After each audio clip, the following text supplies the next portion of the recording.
ప్రత్యేక హోదా అంశం ప్రాంతీయ పార్టీలతో పొత్తు ఏపీలో బీజేపీ ఎదుగుదలకు ఆటంకం కాబోదన్నారు ఆ పార్టీ యువమోర్చా ఏపీ అధ్యక్షుడు విష్ణువర్ధన్ రెడ్డి. దేశ రాజధానిలో జరుగుతున్న యువమోర్చా జాతీయ కార్యవర్గ సమావేశాల్లో పాల్గొన్న విష్ణువర్ధన్ బూత్ స్థాయి వరకు తమ విభాగాన్ని విస్తరింపచేస్తామన్నారు. తమ సంస్థ కార్యకర్తలపై జరుగుతున్న దాడులకు నిరసనగా దేశవ్యాప్తంగా ఆందోళన చేస్తామన్న విష్ణువర్ధన్తో మా ప్రతినిధి మహాత్మా ఫేస్ టు ఫేస్. భువనేశ్వర్లో 2 రోజుల పాటు జరిగిన భారతీయ జనతా పార్టీ జాతీయ కార్యవర్గ సమావేశాల తర్వాత ఆ పార్టీ అనుబంధ సంస్థల జాతీయ కార్యవర్గ సమావేశాలు కూడా జరుగుతున్నాయి. ప్రస్తుతం ఢిల్లీలో బీజేవైఎం నేషనల్ ఎగ్జిక్యూటివ్ మీట్ జరుగుతుంది. ఈ మీట్లో ఏ అంశాల గురించి చర్చిస్తున్నారు, ఇందులో తీసుకుంటున్న తీర్మానాలు ఏంటి, రాజకీయపరమైనవి, ఆర్థికపరమైనవి, లేకపోతే ఎన్నికలను దృష్టిలో పెట్టుకుని చేస్తున్న కార్యక్రమాలు ఏంటి, ఒకసారి మనం తెలుసుకుందాం. మనతో మాట్లాడేందుకు ఆంధ్రప్రదేశ్ బీజేవైఎం ప్రెసిడెంట్ విష్ణువర్ధన్ రెడ్డి ఉన్నారు. ఇప్పుడు జరుగుతున్న జాతీయ కార్యవర్గ సమావేశాల్లో ప్రధానంగా ఎజెండా ఏంటి? ఈరోజు దేశంలో భారతీయ జనతా పార్టీ అధికారంలోకి వచ్చిన తర్వాత భారతీయ జనతా పార్టీ పాలిత రాష్ట్రాలు కాకుండా మిగతా రాష్ట్రాల్లో ప్రధానంగా కేరళలో కానీ అదేవిధంగా పశ్చిమ బెంగాల్లో కానీ భారతీయ జనతా పార్టీ అదేవిధంగా సంఘ పరివార సంస్థల యొక్క నాయకుల మీద జరుగుతున్నటువంటి యొక్క బ్రూతుల హత్యలు ఏవైతున్నాయో దాన్ని ఈరోజు భారతీయ జనతా యువమోర్చా జాతీయ కార్యవర్గ సమావేశాలు తీవ్రంగా ఖండించడం జరిగింది. రానున్న రోజుల్లో ఈ 2 రాష్ట్రాలలో వాళ్ళకి విశ్వాసం కలిగించే విధంగా భారతీయ జనతా యువమోర్చాగా పెద్ద ఎత్తున ఆ రాష్ట్ర ప్రభుత్వాలకు వ్యతిరేకంగా అక్కడున్న ప్రజలకు శాంతి భద్రతలకు మద్దతుగా ఆందోళన నిర్వహించాలి, వాళ్ళకు మద్దతుగా వెళ్లాలనేటువంటి పెద్ద ఎత్తున ర్యాలీలు నిర్వహించాలని కూడా ఈ సమావేశంలో నిర్ణయించడం జరిగింది. అయితే ఇదే సమయంలో భారతీయ జనతా పార్టీ అనుబంధ సంస్థల్లో కొన్ని గోరక్షక పేరుతోటి మైనారిటీల మీద లేకపోతే దళితుల మీద బీఫ్ పేరుతోటి దాడులు చేస్తున్నారు అన్న విమర్శలు ఎక్కువ అవుతున్నాయి. అపోజిషన్ పార్టీస్ ఈ అంశాలని బాగా లేవనెత్తుతుంది. అంటే భారతీయ జనతా పార్టీయే ఈ చట్టాన్ని చేతిలోకి తీసుకుని మరి కొంతమందిని హత్యలు చేయడం, దాడులు చేయడం చేస్తున్నారని ఈ ప్రచారాన్ని మరి మీరు ఫ్రంట్ల ఆర్గనైజేషన్కి ఎలా అడ్డుకుంటారు?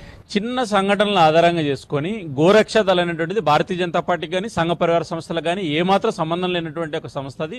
ఇందులో కొన్ని ప్రైవేటు వ్యక్తులు కొంతమంది ఈరోజు పరోక్షంగా భారతీయ జనతా పార్టీని లేదా కేంద్ర ప్రభుత్వానికి అదే ఏదో ఒక రకంగా చెడ్డ పేరు తీసుకొచ్చిన ఉద్దేశంతో ఈ రకమైన దాడులు జరుగుతుంది. దీన్ని భారతీయ జనతా పార్టీగా ఎప్పుడు కూడా భారతీయ జనతా యువమోర్చాగా కానీ సహకరించే ప్రసక్తి లేదు. దీన్ని తీవ్రంగా ఖండిస్తున్నాం.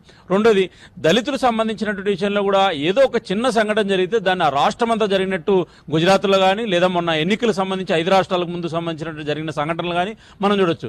దాదాపు ఈ దేశంలో అత్యధిక దళితుల మీద దాడి జరిగినటువంటిది కేరళ రాష్ట్రం. అధికారికంగా కేసులు నమోదైంది ఎస్సీఎస్టీలకు సంబంధించినటువంటిది కేరళ రాష్ట్రం. అయితే దీన్ని ఈరోజు అనేక కొన్ని కోణాల్లో కావాలని దీన్ని అంతా కూడా తొక్కిపెట్టడం జరుగుతుంది.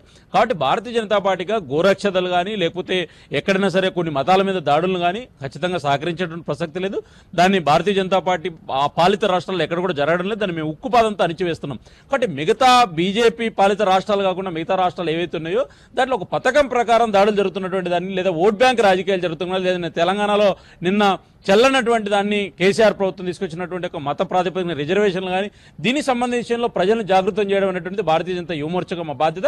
కాబట్టి దేశవ్యాప్తంగా ఇలాంటి సంఘటనలకు వ్యతిరేకంగా భారతీయ జనతా పార్టీ ఏదైతే పిలుపునిస్తుందో దానికి అనుకూలంగా ఈరోజు భారతీయ జనతా యువమోర్చాగా దేశవ్యాప్తంగా ఆందోళనకు సిద్ధమవుతోంది. తెలుగు 2 రాష్ట్రాల్లో కానీ ఏ అంశాలను మీరు ఐడెంటిఫై చేశారు?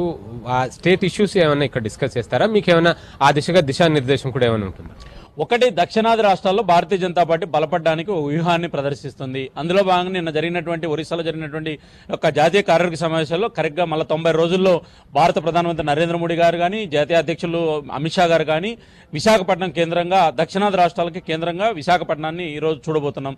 ఆంధ్రప్రదేశ్లో కూడా భారతీయ జనతా పార్టీ బలపడేదానికి అందులో భాగంగా బూత్ స్థాయిలో ఈరోజు ఆంధ్రప్రదేశ్లో ఉన్నటువంటి 14,000 పోలింగ్ బూతులు పైబడి ఏవైతున్నాయో అందులో భారతీయ జనతా యువమోర్చాగా ప్రతి పోలింగ్ బూత్లో కూడా 5 మంది యువకులను బూత్ కమిటీల్లో భాగస్వామ్యం చేయాలని, అదేవిధంగా రానున్నటువంటి ఎన్నికల్లో యువత ఆధారంగా ఎక్కువ మందికి చట్టసభల్లో స్థానిక సంస్థలు కావచ్చు లేకపోతే శాసనసభ కావచ్చు పార్లమెంట్ కావచ్చు ఎక్కువ మందిని అభ్యర్థులు నిలపాలనేటువంటి ఒక ఆలోచన భారతీయ జనతా యువమోర్చాగా మీ జాతీయ కార్యవర్గ సమావేశం చర్చిస్తున్నాం. కాబట్టి రానున్న రోజుల్లో ఆంధ్రప్రదేశ్లో క్షేత్రస్థాయిలో భారతీయ జనతా పార్టీ బలపడడానికి భారతీయ జనతా యువమోర్చాగా ఒక రాష్ట్రానికి ప్రత్యేక వ్యూహాలను కూడా కేంద్ర పార్టీ ఇవ్వడం జరుగుతుంది.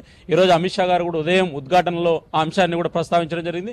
రానున్న రోజుల్లో ఆంధ్రప్రదేశ్లో తెలంగాణలో తెలుగు రాష్ట్రాల్లో భారతీయ జనతా పార్టీ బలపడడానికి ప్రత్యేకమైన వ్యూహాలతో భారతీయ జనతా యువమోర్చాగా క్షేత్రస్థాయిలో పనిచేయడం జరుగుతుంది. Thank you so much. So ఇది భారతీయ జనతా పార్టీకి సంబంధించిన అనుబంధ సంస్థ బీజేవైఎం జాతీయ కార్యవర్గ సమావేశాల్లో అనేక అంశాలు జాతీయ పరంగా చూసుకుంటే కనుక కేరళ, బెంగాల్ రాష్ట్రాల్లో ఆ పార్టీ అనుబంధ సంస్థల కార్యకర్తల మీద జరుగుతున్న దాడులు, హత్యలు వీటి మీద దేశవ్యాప్తంగా ఆందోళన చేయడం ఒక ఎత్తు అయితే, ఇక రాష్ట్రం ఆంధ్రప్రదేశ్ విషయానికి వచ్చేసరికి అక్కడున్న రాజకీయ పరిస్థితులు అంటే స్థానిక రాజకీయ పార్టీలతో పొత్తులు కానీ లేకపోతే ప్రత్యేక హోదా వంటి అంశాలు కానీ ఆ పార్టీ ఎదుగుదలకు ఏమాత్రం అవరోధం కాదు అని ఆయన చెప్తున్నారు. ఈ 2 రోజుల పాటు జరిగే ఈ కార్యవర్గ సమావేశాల్లో ఇంకా అనేక అంశాల మీద చర్చలు జరుపుతారు. అలాగే కేంద్ర ప్రభుత్వం తీసుకొస్తున్న కొత్త పథకాలు వాటిని ప్రజల్లోకి తీసుకెళ్లడం, ప్రచారం నిర్వహించడం వీటి మీద కూడా ఫోకస్ చేసే అవకాశం స్పష్టంగా కనిపిస్తోంది. కెమెరా పర్సన్ ప్రభుతో మహాత్మా కొడియార్, TV9 న్యూఢిల్లీ.